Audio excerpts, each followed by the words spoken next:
Assalamualaikum warahmatullahi wabarakatuh. Perkenalkan, nama saya Yulita Atika Sari, NIM A5101869 dari kelas 4B.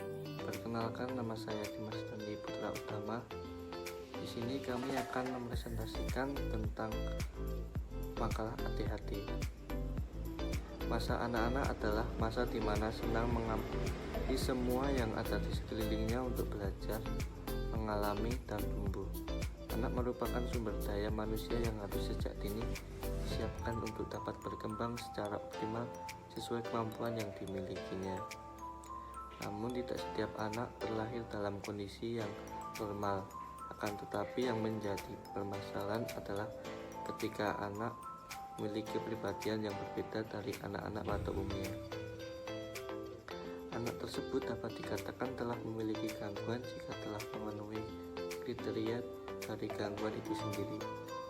Gangguan pemusatan perhatian dan hiperaktif yang sering disebut dengan Attention Deficit Hyperactive Disorder atau yaitu ADHD. Dalam menghadapi anak dengan ADHD, orang tua dan guru sangat memegang peranan penting di dalamnya untuk mengondisikan anak tidak menutup kemungkinan ketika orang tua dan guru menjalankan kewajiban dan tanggung jawabnya di sekolah, maka akan dapat menghadapi anak hiperaktif. Guru di sini adalah guru kelas dan guru pendamping khusus atau GPK. Guru sangat berperan penting dalam membantu siswa ADHD, khususnya dalam meningkatkan konsentrasi belajarnya supaya siswa tersebut tidak memenuhi permasalahan dalam belajarnya dan mampu memperoleh hasil pembelajaran yang maksimal.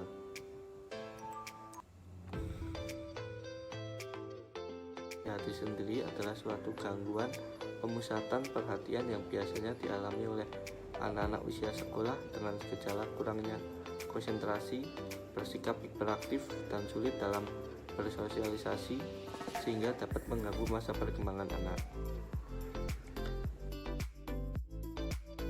Gangguan ADHD merupakan kondisi yang sudah terlihat sejak balita dan dapat dibedakan secara jelas dengan anak-anak pada umumnya.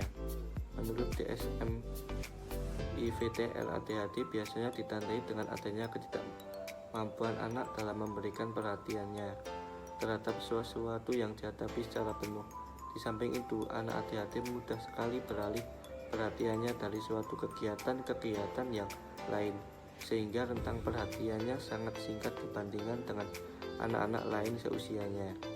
Gejala kurang konsentrasi yang terjadi pada anak ADHD atau hiperaktivitas dapat mengganggu masa perkembangan anak dalam hal segala aspek seperti kognitif, perilaku, sosialisasi, maupun komunikasi.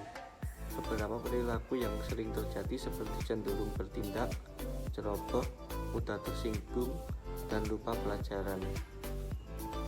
Sekolah dan tugas rumah. Kesulitan mengerjakan tugas di sekolah maupun di rumah, kesulitan dalam menyimak, kesulitan dalam menjalankan beberapa perintah, melamun, sering keceplosan dalam berbicara, dan tidak memiliki kesabaran yang tinggi, sering membuat gaduh, berbelit-belit dalam berbicara, dan suka memotong serta ikut campur pembicaraan orang lain adalah bentuk perilaku umum yang menjadi ciri khas ADHD. Selain itu, mereka juga cenderung bergerak terus secara konstan dan tidak bisa tenang.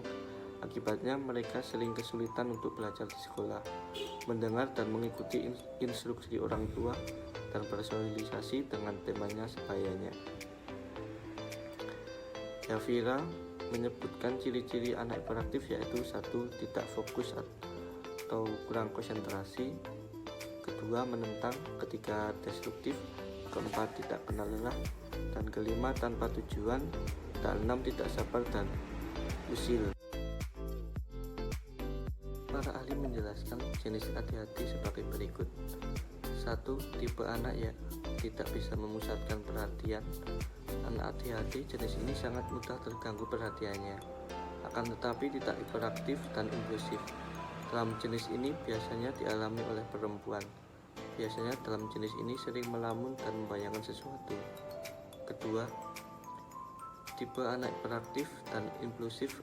Anak ADHD dalam jenis ini biasanya bersikap hiperaktif, dan impulsif. Biasanya dalam tipe ini anak menunjukkan gejala hiperaktif dan impulsif tetapi juga tidak bisa memusatkan perhatiannya. Biasanya tipe ini ditemukan pada anak kecil. Ketiga, tipe gabungan dalam tipe ini adalah mengalami gangguan pemusatan perhatian, hiperaktif, dan impulsif. Penyebab pasti hiperaktif atau ADHD pada anak tidak dapat dijelaskan dengan jelas.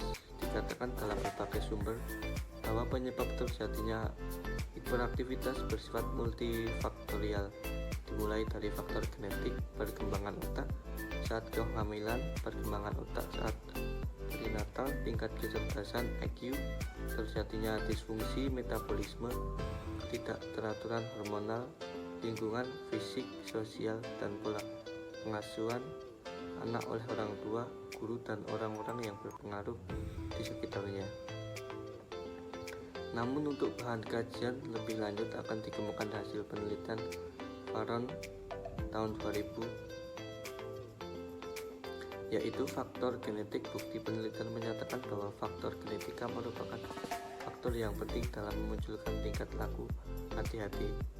1/3 dari anggota keluarga ADHD memiliki gangguan, yaitu jika orang tua mengalami ADHD maka anaknya beresiko ADHD sebesar 60%. Pada anak kembar, jika salah satu mengalami ADHD maka saudaranya 70 atau sampai 80% juga beresiko mengalami ADHD. Pada studi gen khusus, beberapa penemuan menunjukkan bahwa molekul genetika gen-gen tertentu dapat menyebabkan munculnya ADHD. Dengan demikian, temuan dari aspek keluarga, anak kembar, dan gen-gen tertentu yang menyatakan bahwa ADHD ada kaitannya dengan keturunan.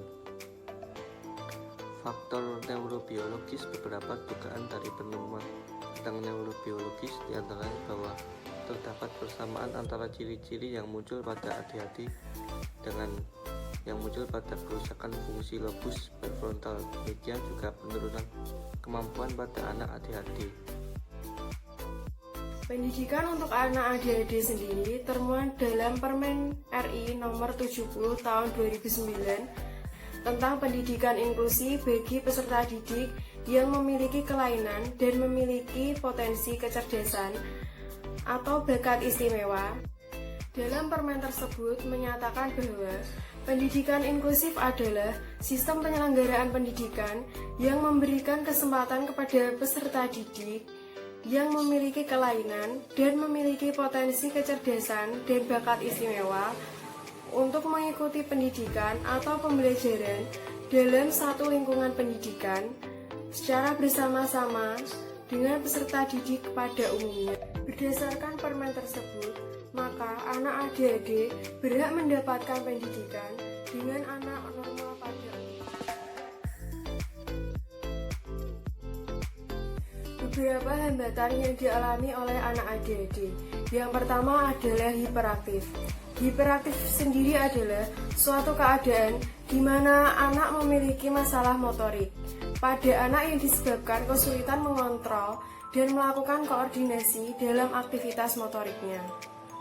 Gerakan yang dilakukan secara terus-menerus tanpa lelah sehingga kesulitan memusatkan dalam perhatian. Yang kedua adalah kesulitan dalam mendengar, mengikuti arahan, dan memberikan perhatian. Merupakan masalah umum pada anak ADHD. Kesulitan tersebut muncul karena kurangnya kemampuan dalam memusatkan perhatian. Sebagian anak mempunyai kesulitan dalam mencerna informasi yang disampaikan oleh seseorang.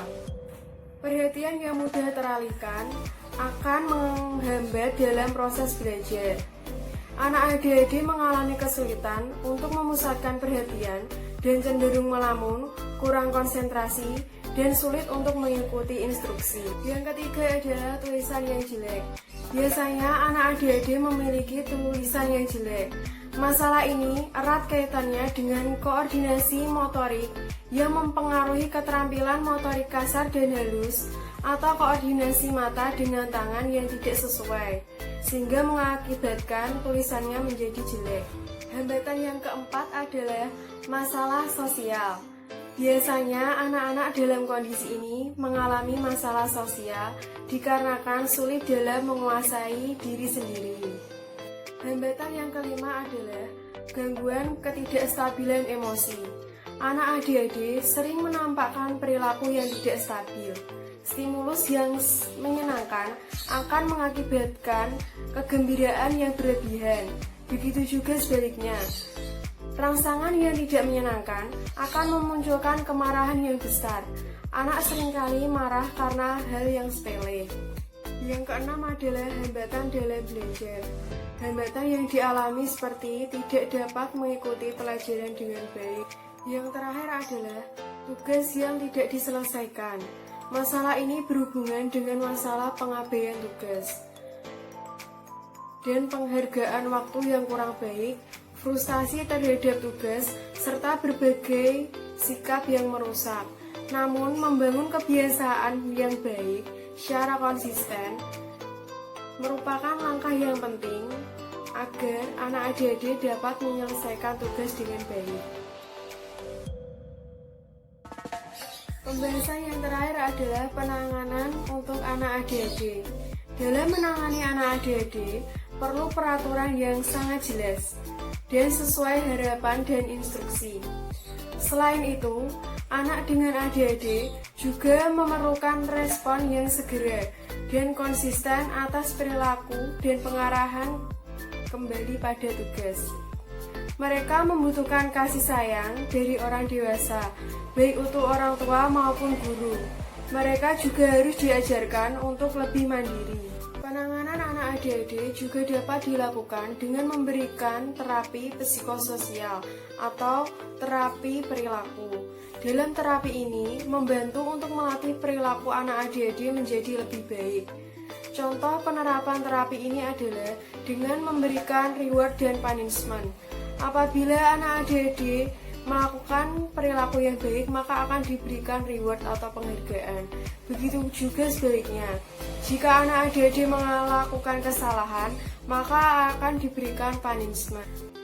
Sekian presentasi dari kami, kurang lebihnya